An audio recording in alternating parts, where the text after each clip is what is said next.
Dear student, તો ગુજરાત બોર્ડની ધોરણ 12 સામાન્ય પ્રવાહ અને સાયન્સની પરીક્ષાઓ પૂરી થઈ ગઈ છે. તો હવે વિદ્યાર્થીઓનો પ્રશ્ન છે કે રિઝલ્ટ ક્યારે આવશે. તો દોસ્તો, આજના વિડીયોમાં આપણે ધોરણ 12 કોમર્સ, આર્ટ્સ અને સાયન્સનું ગુજરાત બોર્ડનું રિઝલ્ટ ક્યારે આવશે એના વિશે આપણે પૂરી માહિતી મેળવીશું. માટે દોસ્તો, ખાસ આ વિડીયોને પૂરેપૂરો અંત સુધી જોજો. વિડીયોને લાઇક ન કર્યો હોય તો સૌથી પહેલાં તો વિડીયોને લાઇક કરી દેજો, તમારા બીજા મિત્રો સાથે શેર પણ કરી દેજો અને વિડીયો પૂરેપૂરો અંત સુધી જોતા રહેજો. તો ચાલો શરૂ કરીએ આજનો વિડીયો. દોસ્તો, ધોરણ 12 સામાન્ય પ્રવાહ અને સાયન્સનું રિઝલ્ટ ક્યારે આવશે એના વિશે આપણે તારીખ વિશે પણ આપણે વાત કરીશું. પરંતુ એ પહેલાં તો રિઝલ્ટની તમામ અપડેટ તમે ક્યાંથી અને કેવી રીતે મેળવી શકશો અને રિઝલ્ટને તમારા મોબાઈલમાં ક્યાંથી જોઈ શકશો, તો એ લિંક ડિસ્ક્રિપ્શનમાં આપી છે. ડિસ્ક્રિપ્શનમાં આપેલી લિંક ઉપર ક્લિક કરીને તમે રિઝલ્ટ અંગેની તમામ અપડેટ પણ ડેઇલી મેળવી શકશો અને રિઝલ્ટને તમારા મોબાઈલમાં સીટ નંબરથી અને સીટ નંબર વગર એ જ લિંક ઉપર ક્લિક કરીને જોઈ શકશો.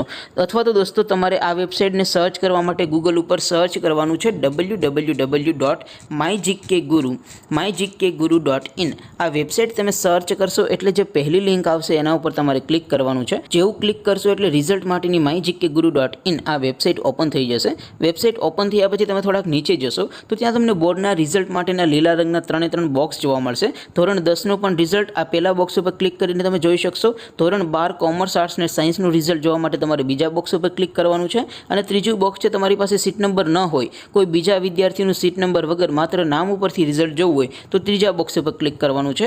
એ નામ ઉપરથી રિઝલ્ટ કેવી રીતે જોવું એ પ્રેક્ટિકલી હું તમને 8-10 વિદ્યાર્થીના રિઝલ્ટ ચેક કરીને તમને બતાવીશ કે આવી રીતે તમારે સર્ચ કરવું એટલે રિઝલ્ટ સીટ નંબર વગર પણ ઓપન થઈ જશે. એનો હું તમને પ્રેક્ટિકલી અલગથી એક વિડીયો બનાવીને જાણ કરી દઈશ એટલે તમને સમજાઈ જાય કે રિઝલ્ટની સીટ નંબર વગર કેવી રીતે જોઈ શકાય. અત્યારે દોસ્તો આપણે ધોરણ 12ની વાત કરી રહ્યા છીએ તો ધોરણ 12 વાળા બીજા બોક્સ ઉપર આપણે ક્લિક કરીશું. જેવું ક્લિક કરશો એટલે નવું પેજ ઓપન થશે. નવું પેજ ઓપન થાય એમાં તમે થોડાક નીચે જશો તો ત્યાં તમને STD12 રિઝલ્ટ 2025નું એક બોક્સ જોવા મળશે. જેમાં દોસ્તો નીચે લખેલું છે STD12 રિઝલ્ટ 2025. એની સામે રિઝલ્ટ લિંક 1, લિંક 2 અને લિંક 3 આપેલી છે. અહીંથી કોઈ પણ એક લિંક ઉપર ક્લિક કરશો એટલે સીટ નંબર નાખવાનું બોક્સ આવશે. સીટ નંબર નાખીને ગો બટન ઉપર ક્લિક કરશો એટલે રિઝલ્ટ તમારા મોબાઈલમાં માત્ર 2-3 સેકન્ડમાં ઓપન થઈ જશે.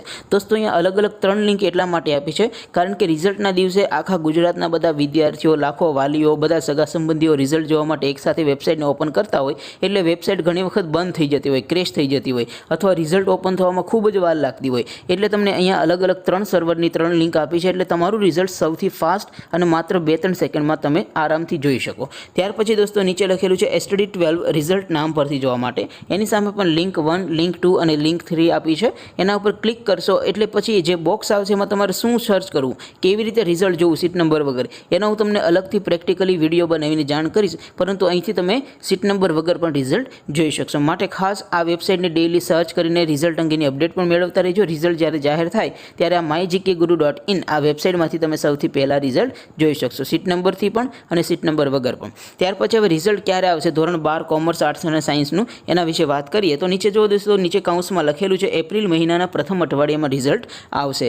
એટલે દોસ્તો હજી સુધી એક્ઝેક્ટલી કોઈ ડેટ જાહેર નથી થઈ કે પર્ટિક્યુલરલી આ ડેટે રિઝલ્ટ તમારું જાહેર થશે, પણ પૂરેપૂરી સંભાવના છે કે 1 એપ્રિલથી 7 એપ્રિલની વચ્ચે ધોરણ 12નું રિઝલ્ટ છે એ જાહેર કરવામાં આવશે. તેમ છતાં આ વેબસાઇટને ડેઇલી ચેક કરતા રહેજો. કોઈ પણ નવી રિઝલ્ટ અંગેની માહિતી આવશે, અપડેટ આવશે તો નીચે કાઉન્સમાં લખાઈ ગયેલી તમને જોવા મળશે.